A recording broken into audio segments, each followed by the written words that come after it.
1. La singularidad de China.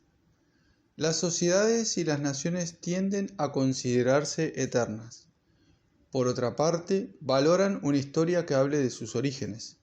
China tiene un rasgo característico: no parece poseer principio. En la historia aparece más como fenómeno natural permanente que como Estado-nación convencional.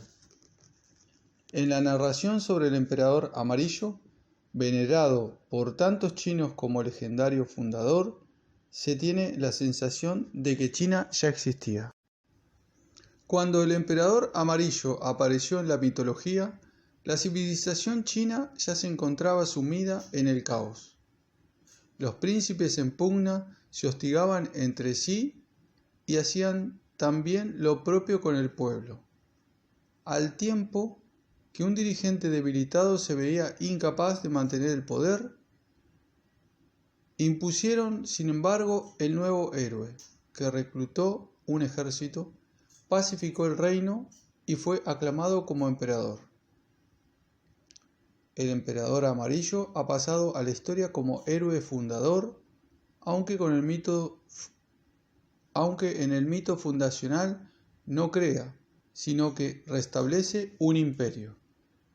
Encontramos la repetición de esta paradoja de la historia china con el antiguo sabio Confucio. A él también se le considera el fundador de una cultura, aunque él insista en que no inventó nada, que únicamente pretendía dar un nuevo ímpetu a los principios de armonía que habían existido en la época dorada y se habían perdido en su propia época de caos político.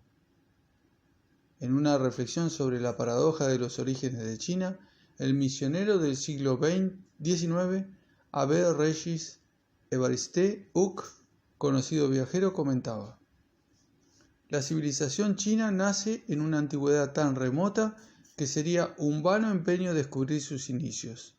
No existe rastro de su infancia en su pueblo. Se trata de un rasgo peculiar de China. En la historia de las naciones nos hemos acostumbrado a encontrar algún punto de partida perfectamente definido, y los documentos, tradiciones y monumentos históricos que aún se conservan en general nos permiten seguir, casi paso a paso, el avance de la civilización, estar presentes en su nacimiento, observar su desarrollo, su camino hacia adelante y, en muchos casos, su posterior decadencia y caída. Pero no sucede así con los chinos. Se diría que han vivido siempre en el mismo estadio de progreso en el que viven hoy, y existen suficientes datos de la antigüedad que lo confirman. En la primera evolución de los caracteres chinos, durante la dinastía Shang, en el segundo milenio a.C., el antiguo Egipto se encontraba en su apogeo. No habían surgido aún las grandes ciudades-estado de la Grecia clásica y Roma se encontraba a milenios. Sin embargo, hoy más de 1.000 millones de personas siguen utilizando el descendiente directo del sistema de estructura de la época Shang. Los chinos de hoy en día son capaces de comprender inscripciones hechas en la época de Confucio.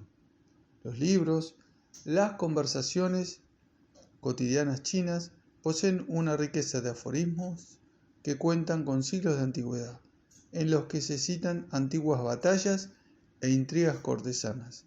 Al mismo tiempo, la historia china presenta muchos periodos de guerra civil, de interregnos y de caos. Después de cada desmoronamiento, el Estado chino se reconstituía como si siguiera una inmutable ley de la naturaleza. En cada estadio aparecía una nueva figura aglutinante que seguía básicamente el precedente del emperador amarillo, para someter a sus adversarios y reunificar China, y de vez en cuando para ampliar sus fronteras. El famoso comienzo del romance de los tres reinos, novela épica del siglo XIV muy valorada durante siglos en China.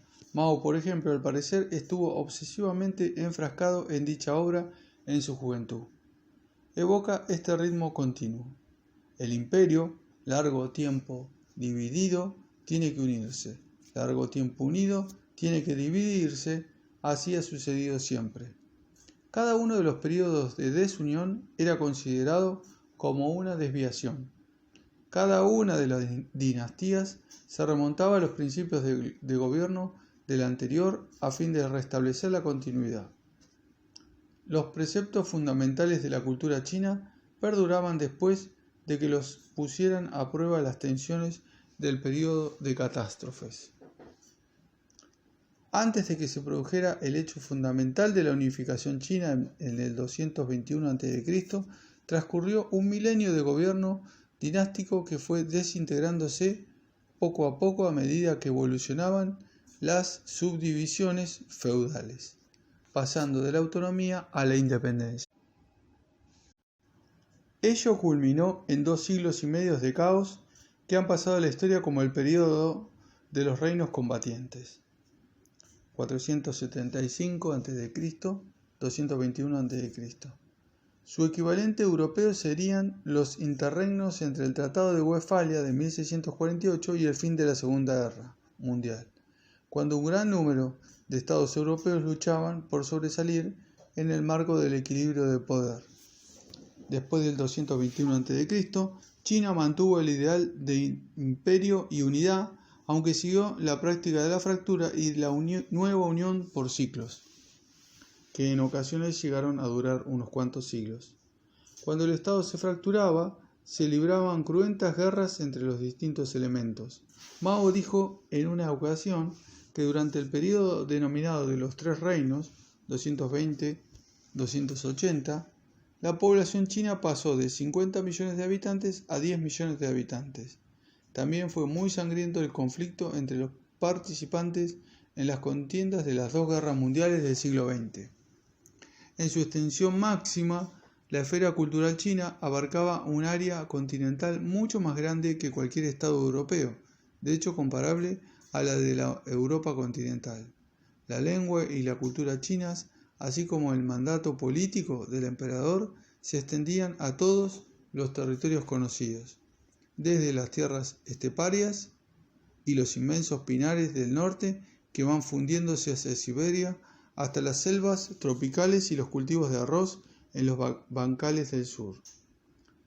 Desde la costa oriental, con sus canales, puertos y aldeas de pescadores, hasta los agrestes desiertos de Asia Central y las cimas nevadas de la frontera del Himalaya.